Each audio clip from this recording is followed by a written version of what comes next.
Hey, what's going on? It's Daniel Gillespie here with UponArriving.com, and in this video I'm going to be taking a look at whether or not the Citi Prestige might be a little bit underrated. So before I jump in, if you're new to this channel, I cover things like credit card rewards, hotels, airfare, and a lot of other interesting travel topics. So if you like that type of stuff, be sure to subscribe and hit that little bell icon so that you don't miss out on anything. Now this video is not going to be a full out review of the Citi Prestige, and that's because some of the new changes to the card have not been fully announced. So I'm going to wait until after those changes come out to give a full review, but this is going to focus more on the new changes to the card and whether or not those changes might make this card a little bit more valuable than people are giving it credit for. Now, if you don't know, the Citi Prestige is one of those cards that earns flexible points that can be transferred out to different transfer partners. The only issue with Citi partners is that they are not as well known as some of the other partners like United and Southwest with Chase or Delta with American Express. Instead, a lot of these are foreign carriers that a lot of people just aren't that familiar with. With that said, there are still some exceptional partners and great redemptions to be had with Citi. You have partners like EVA, Singapore, and Avianca, all three of which can be used for some pretty solid Star Alliance redemptions on partners like United Airlines.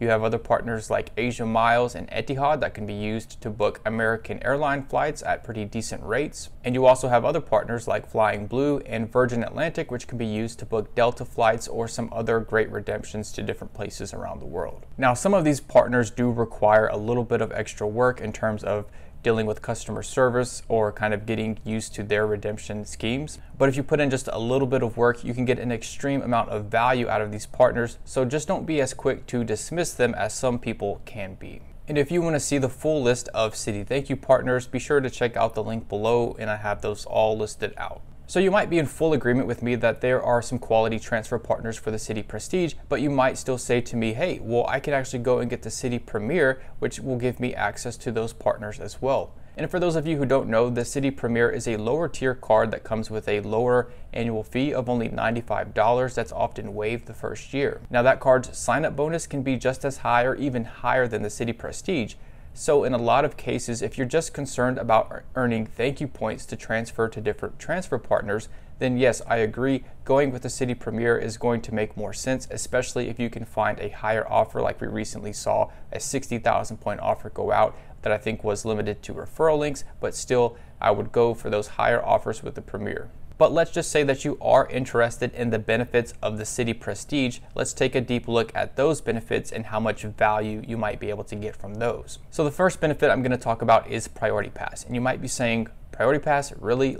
Just pretty much every card offers Priority Pass. Why would I start off with that? And that's because with the Citi Prestige, Priority Pass is a little bit different. So with the Prestige, you can get airport lounge access for you and your immediate family. So most cards only offer you access for yourself and 2 additional guests. So if you have a big family of 4 or 5 people, you would have to pay a lot of extra money to get those people in. But with the Citi Prestige, you can get them all in for free. So that is a very big and important feature for big families who want a card that can provide the whole family with lounge access. The next thing to look at is the $250 travel credit. Now this credit used to be limited to airline related purchases, but now Citi has broadened up this credit so that it applies to anything that codes as travel. So this could cover things like airfare, hotels, taxis, pretty much anything that codes as travel will activate this credit, which means that this is one of the easiest travel credits to use, very similar to how the Chase Sapphire Reserve credit works. Now it is worth noting that the annual fee of the new Prestige did get bumped up from $450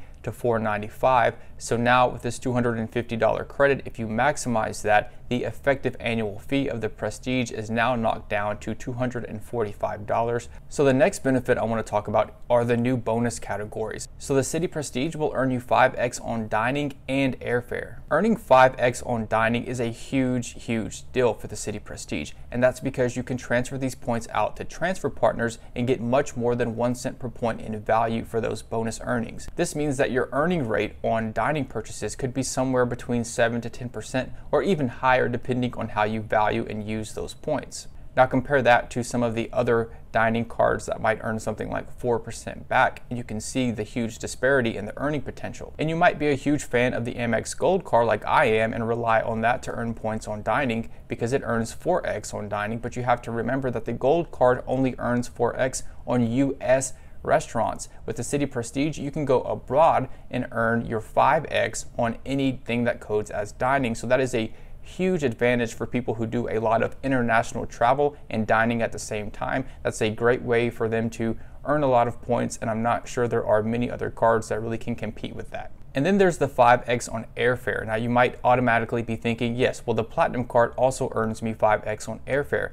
But the Platinum card does not come with good travel insurance. In fact, you have to purchase a package just to get benefits like baggage delay protection. Meanwhile, the Citi Prestige has a lot of those benefits already built into the card. And yes, it is true that Citi did recently devalue a lot of these protections, but you have to remember that some of these protections were among the very best offered by any card. So for example, they used to have baggage delay protection that kicked in at 3 hours, but they changed it so that it only kicks in after 6 hours now. But even though it kicks in after 6 hours, that's still on par with some of the best cards like the Sapphire Reserve. So you're still getting some of the best protections and protections that the Platinum card would not allow you to get. The next benefit is cell phone protection. Now we're still awaiting the full details of this benefit, but what we're really going to be looking at is number one, the coverage amount. Probably going to be somewhere around $600 per claim. Maybe you can file that a few times a year, 2 or 3 times a year. We'll just see how the terms play out. But the big question for me is, what is the deductible going to be? We have cards like the Chase Ink Preferred that have a $100 deductible,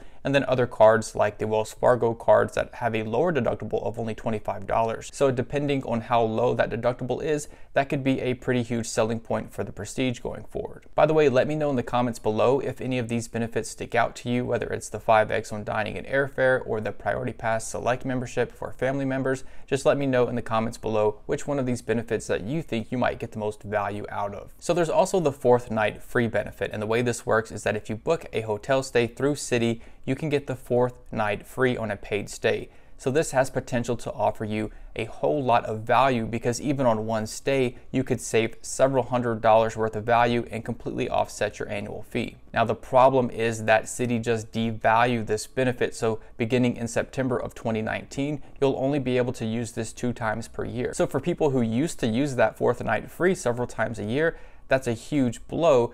But most people only utilize that benefit maybe 1 or 2 times per year, so that devaluation really didn't change things for a lot of people. And there were a couple of other negative changes. The Citi Prestige has lost the 25% bonus on redemption rates whenever using your points to redeem for airfare. This was an unwelcome devaluation, but honestly, their redemption rates had already been devalued in the past, so this was really not a major loss compared to what was already lost with this card. And the Prestige also lost 2x on entertainment, although the Citi Premier still maintains that benefit. So with all of those changes considered, is the Citi Prestige undervalued or underrated? I think the answer is clearly yes, but only for those people in specific niches. So if you're someone that wants to bring your family into airport lounges when you travel, the Citi Prestige could offer you a lot more value than other cards can. If you're someone who does a lot of international traveling and pays for a lot of dining while abroad, or you spend a lot on airfare, then the Citi Prestige could be one of the most valuable cards for those 2 categories. And if you can take advantage of that 4th night free benefit at an expensive hotel stay 1 or 2 times per year, then you can still get several $100s worth of value from that benefit. And then finally, depending on how things shake out, that cell phone benefit could end up being a pretty valuable perk, especially if it has a low deductible. So with all of that said, why do people still hate on the Citi Prestige? I think it's a combination of different factors.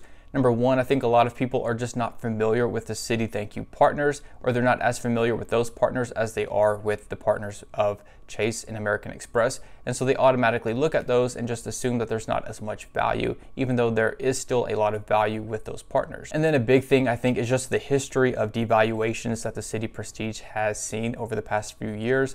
It lost Admirals Club access. It lost a nice golf benefit. We've seen the redemption rates go down for certain airfare redemptions, and also a lot of its protections were devalued. So I think it was that whole trend of devaluations that sort of put off a lot of people to the Citi Prestige card. And then I think there's a little bit of groupthink in this. People just see other people hating on the Prestige online, and so they just sort of repeat the same thing without kind of taking a deeper look at the card and realizing that for a lot of people in specific niches, this is actually a very valuable card. So with that said, I'm still going to be sticking to other cards like the Amex Gold card, and that's because the vast majority of my spending is on US restaurants and on US supermarkets. And then I really don't spend that much on airfare because when I do travel, 95% of the time it's for free using points. So I don't really spend a lot on airfare and don't need that 5x. But I do think that the Citi Prestige should be considered by a lot of people, especially if you fall into one of the niches that I've talked about in this video. So if you found this video helpful, be sure to subscribe and hit that like button. And then if you want to find out more about the changes and more about the Citi partners, be sure to check the article in the description below.